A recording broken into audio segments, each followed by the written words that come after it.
Do you remember that dream you had where you showed up to school completely naked? You felt so humiliated. But then you woke up and you thought, thank God that was just a dream. What if I told you there were people, mainly women, who are living out that nightmare every day? To them, it feels like their naked images are splashed on billboards for anyone to see. Now take that mentality and apply it to the internet, where there's an underground movement devoted to exposing you in your most private moments. There's even a name for it. Revenge porn. Think of it as non-consensual pornography. Naked photos, usually of women, wind up on the web without their consent. The aim? To shame and humiliate. And there are a lot of ways it could happen. The one you've probably heard of, a bitter ex posts a private photo online. A picture you thought no one would ever see. Then there are the hackers, who can take control of your webcam to record images or hack your inbox to find them. A private selfie can become a viral sensation. Maybe you never even took a compromising photo of yourself. Well, you can still wind up naked online thanks to Photoshop. Your head on someone else's body. These pictures are posted on websites devoted to revenge porn. Then they're picked up by third-party sites. It's not long until they're everywhere. I know what you're thinking. Don't take a naked photo. Don't send a selfie. Couldn't happen to me. But what if I told you it could be out of your control? Hackers are getting smarter, and the market for these images is getting even bigger. So here's the naked truth. It can happen to anyone.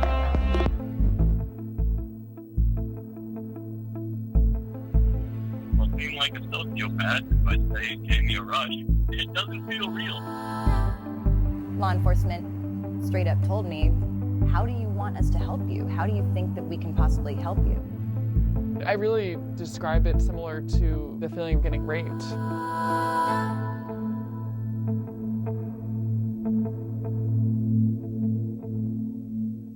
So you can just hang or do whatever. What if I busted out into the Running Man right now? I'll roll a bit. This is Nikki. She's young, she's beautiful. You would never know that she has this secret, that every time she meets you, every time she applies for a job, she wonders if you know, if you've Googled her. This is one of the sites he put of himself, and it just goes on and on. These are ones that were surreptitiously recorded of me or stolen off my computer. He tagged it naked, nude, lingerie. Oh, that's not allowed on TV.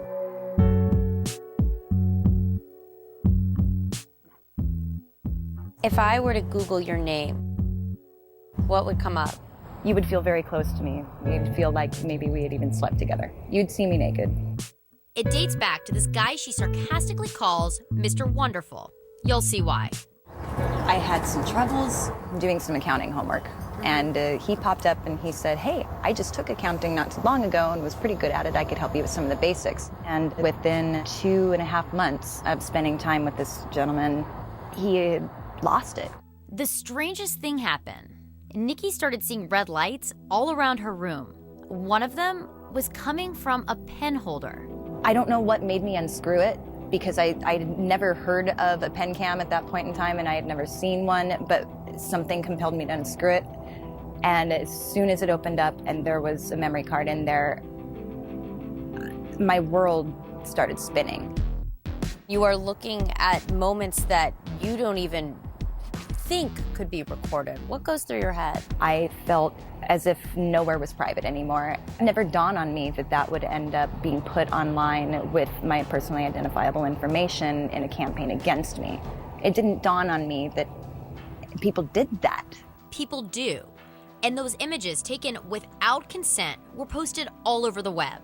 Her case is an extreme example of revenge porn. Advocacy groups refer to it as non-consensual pornography, and they consider it a form of sexual abuse. For the next few years, Nikki's most private images would flood websites devoted to revenge porn. They would be picked up by third-party sites. Her naked images were everywhere. So this is some sort of flash app that he utilized to make a spinning sphere of various pictures of me. Dirty girl, loose whore, sucks a lot of, you can only imagine. I would stay up almost all night every night, just finding more and more and more. Law enforcement straight up told me, how do you think that we can possibly help you? And that's the million-dollar question when it comes to revenge porn. So what laws being broken? That's not always clear. And that's why states are beginning to pass laws to criminalize this type of online harassment. For Nikki's lawyer, Elisa, the cases are pouring in. It's becoming an epidemic. So what did we do with Nikki? We asked her, what page is your information on? And here are the 4 URLs, or here's one. She had hundreds. Would you say it has affected your ability to get a job? It affected my ability to walk into any interview. The second I walked in, shook their hand and sat down and looked them in the face, I just wanted to look away and crawl under a rock and die, because I don't know what they've seen, if they've seen anything, and I didn't know how to bring it up. I wasn't present.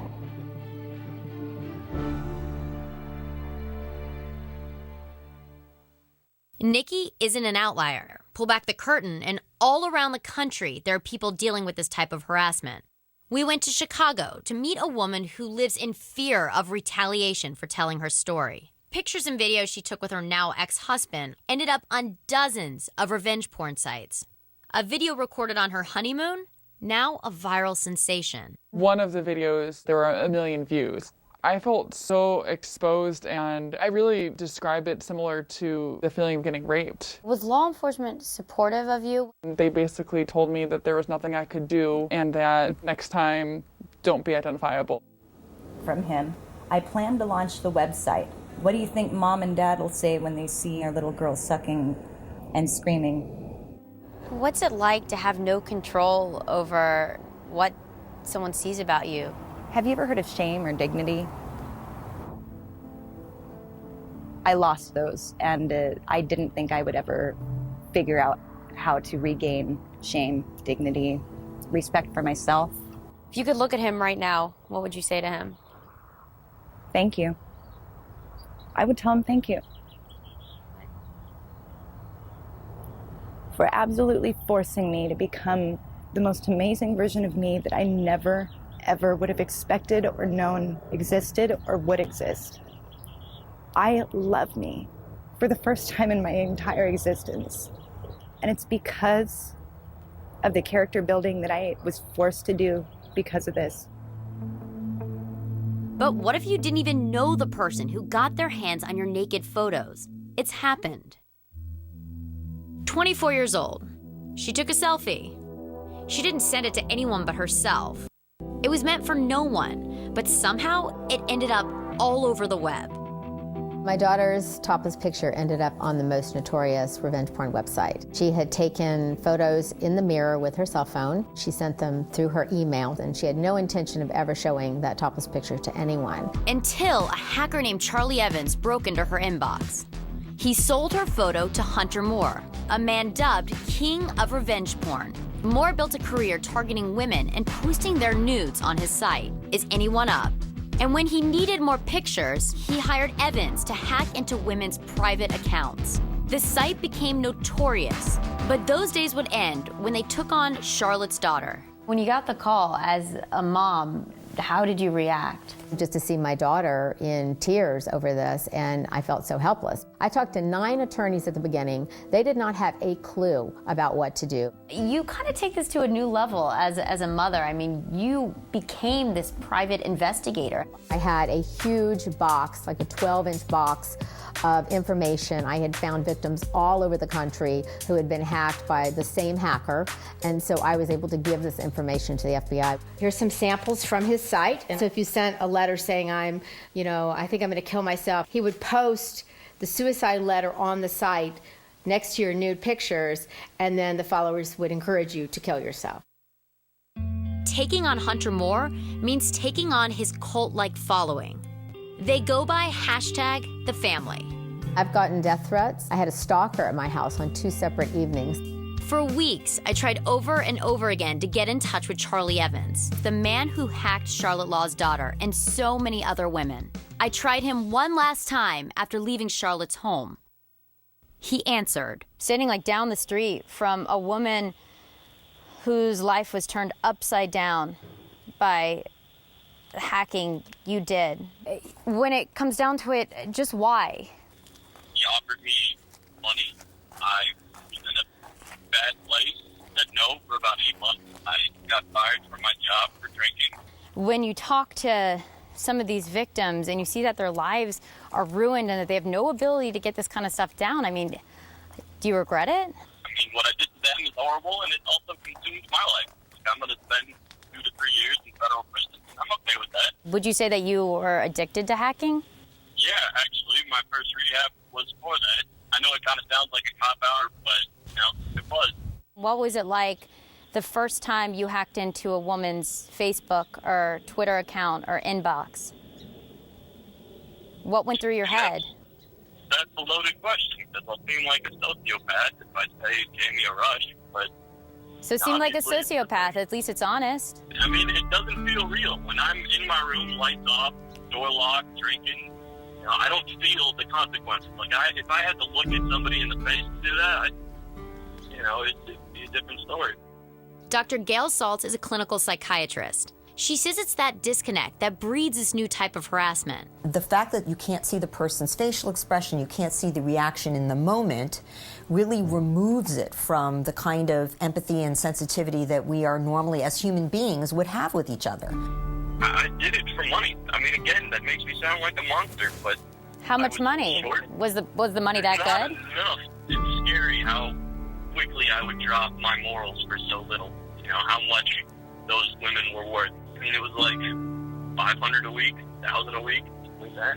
I mean, it was really just my habit. You have to do all these, mental gymnastics to be able to live with yourself. Coming up, imagine sending your nude photos to the government. Let's see, there were a lot of topless photos, a lot in bed, I guess simulating sexual acts. Revenge porn forced this woman to copyright pictures of her naked body.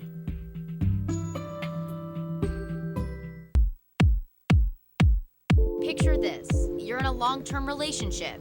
You might have shared some photos of yourself. Welcome to the 21st century. It's the age of smartphones, Snapchat, even the selfie stick. But what if some of those private pictures went public without your permission? After all, on the web, nothing disappears. What protections do you have? Would the law help you? Meet Hillary. Hello?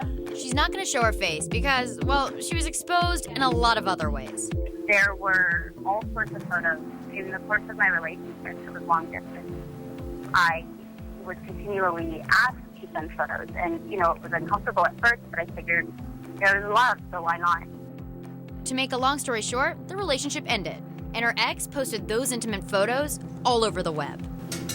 In her extreme case, the only way she could fight it was to send the actual images of her naked body here to the government. We asked the lawyer why. So you have to get a registration that acknowledges that you are the owner of that copyright before you can go to court on it. Now, it's a little ironic sometimes that people who are trying to protect their privacy in these photographs have to go to the federal government to get a registration for the photographs for their copyright.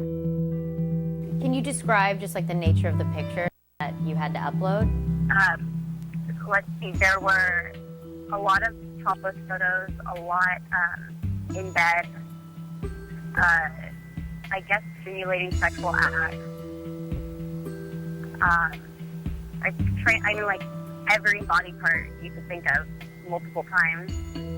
What exactly happened when you tried to copyright these pictures? What they do is you have to disclose the images as part of your mandatory deposit so that they know what your copyright is. And so when we got to that part, we being my family, I thought, well, no, this must be wrong. I mean, I don't have to send them as well because, they're forcing me to disclose them further when that's what I was trying to prevent. The feeling at the time was not only humiliating and dehumanizing, but you also feel very vulnerable. Revenge porn is on the rise, with hackers that can break into your inbox and steal private photos, and sites hungry for nude images. It could happen to anyone. And here's where things get complicated. If you're a victim, there's no one-size-fits-all solution to protect yourself. You can file a takedown notice, but that doesn't always mean the site will take it down. Site will comply, you can sue, but to do that, you've got to register the copyright. Which brings us to the cold, hard truth. In the most extreme case, you've got to send pictures of your naked body to the Copyright Office. That's in Washington. If you were hacked or those images were stolen, law enforcement can get involved. But take your case to court, and there's a good chance the judge hasn't even heard of revenge porn. Because it's all new territory, states are just now criminalizing it. 17 as of this month. Dahlia Saper is an intellectual property lawyer who's handled revenge porn cases. Since the internet became so ubiquitous, we have traditional laws that have been around for hundreds of years, and we're applying them to this new platform. And every day a new platform shows up. Okay, so we've mastered Facebook and we've mastered YouTube. I don't have to tell a judge what Facebook is anymore, which, by the way, I had to do 3 years ago. But creating the new laws can be tricky. If they're too vague, there could be unintended consequences to free speech. Without those laws, copyrights are another option. So I decided to call up the Copyright Office to understand the process a little bit better. This is the Copyright Office. May I help you? If I wanted to register the copyright of some images of myself, what does that entail? Well, whoever took the images owns the rights to them. I cut right to the chase. I know it's like a weird question, but what if they were naked images? No, the office has no issue with that. I guess. Of course, we don't have naked children. So I posed the question, what if the photos were posted online without my permission? Would there be any specific protections for me? Could I redact them? I don't know that you can redact a photograph. Let me ask, because I'm not sure about that. All lines are currently busy. Please hold, and your call will be answered by the next available. Thank you for your patience in holding. I called someone from Visual Arts section, one of the visual arts specialists. Okay. They actually said they do not have a method for redacting photos. But I was telling them, your situation. Okay. They said actually a bit of advice is to send the photo as it appears. It would be a stronger case in an infringement. So it would be in my best interest to upload the full naked photo. Right. She was certainly sensitive to the situation. Unfortunately, this is how copywriting any image works. And if you needed to sue a website to take down an image, this is the way to do that. No exceptions. You'd imagine if the founding fathers were around today, it might be in the Constitution. Life, liberty, and the pursuit of happiness, you would today add on, and your online presence, because it's so important to people. Coming up, naked photos everywhere. So there's a rich community of just naked photos being bought and sold. Most of the time, these guys are harvesting these and trading them like baseball cards. An underground trade, and women have no idea they're being seen by thousands.